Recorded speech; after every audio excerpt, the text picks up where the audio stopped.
Samajwadi party के राष्ट्रीय अध्यक्ष अखिलेश यादव एक स्कूल के 5वें वार्षिकोत्सव में सम्मिलित हुए थे। वो पत्रकारों से वार्ता करते हुए कहे कि 5 साल किसी भी राजनीतिज्ञ के लिए एक बड़ी बात होती है और हम लोगों ने 5 साल इंतजार करने के बाद छोटी सी चूक की। इस बार बड़ी परीक्षा होने जा रही है। उन्होंने डिग्रियों पर भी सवाल उठाया, शैक्षिक योग्यताओं पर भी सवाल उठाया और सरकार के कार्यों पर सवाल उठाया। उन्होंने कहा कि इस सरकार में दलाल सक्रिय हैं, दलालों की आय दुगनी हुई है, किसानों की आय कम हुई है।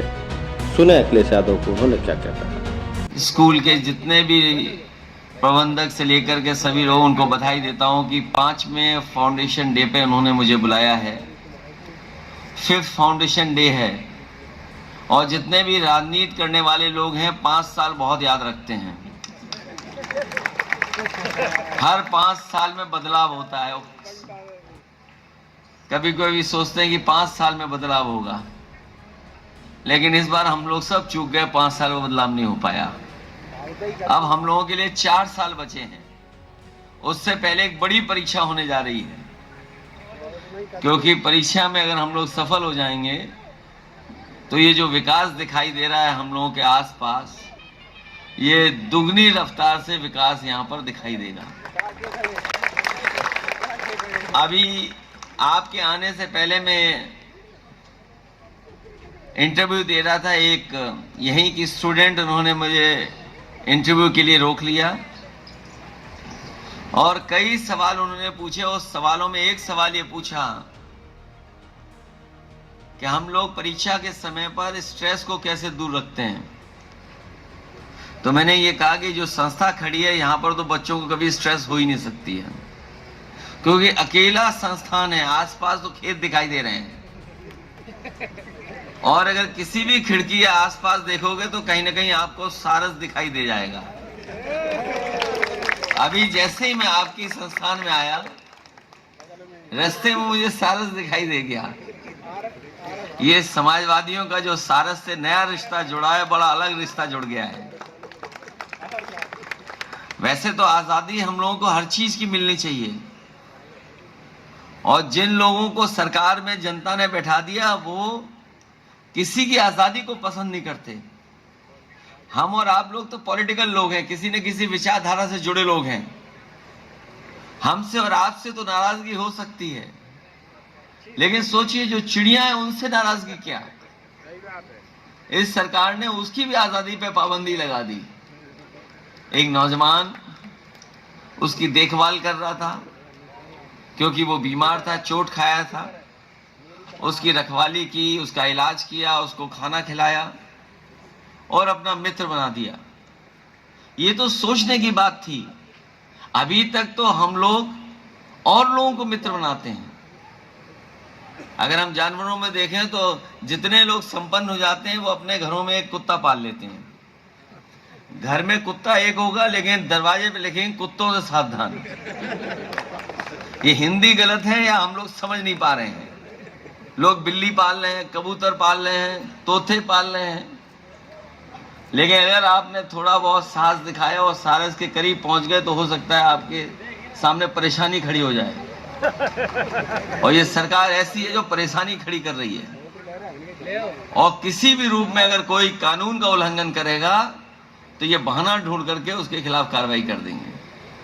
लेकिन हमें खुशी है इस बात की कि जिस समय हम लोगों ने उस सारस के साथ और सारस के जो मित्र बना उसके साथ खड़े हुए, पूरा देश का झुकाव उधर दिखाई दिया है।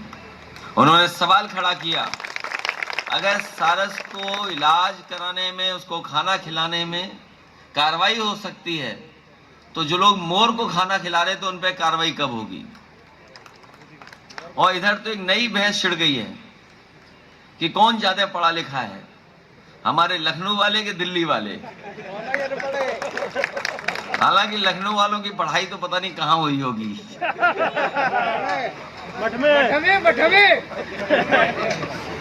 इतनी दूर दराज अकेले में और एकांत में स्कूल बना है। यहाँ पर बच्चे पढ़ेंगे, पढ़ लिख करके आगे न केवल अपने परिवार का नाम बढ़ाएंगे, बल्कि प्रदेश का, समाज का और देश का भी नाम आगे बढ़ाने का काम करेंगे।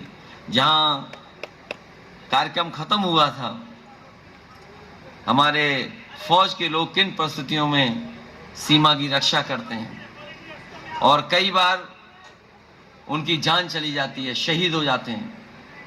आज जो शहीदों को सम्मान मिल रहा है वो घर परिवार के लोगों से मिल पा रहे हैं। वो किसी और की देन नहीं, वो नेताजी की देन है।